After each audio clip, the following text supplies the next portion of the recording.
कृष्ण ब्रह्ममुरारिसुरार्चितलिङ्गं निर्मलभाषितशोभितलिङ्गं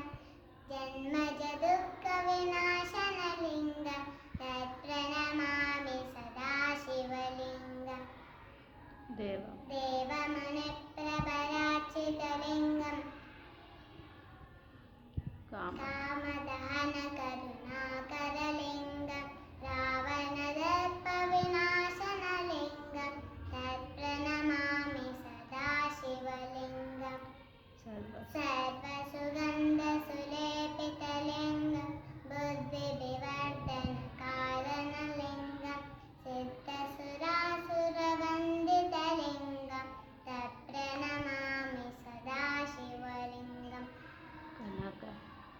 कनकमहामणिभूषितलिङ्गं फणिपतिवेष्टितशोभितलिङ्गं दक्षसुयज्ञविनाशनलिङ्गं तत्प्रणमामि सदा शिवलिङ्गम् कुङ्कुमचन्दनलेपितलिङ्गं पङ्कजहारसुशोभितलिङ्गं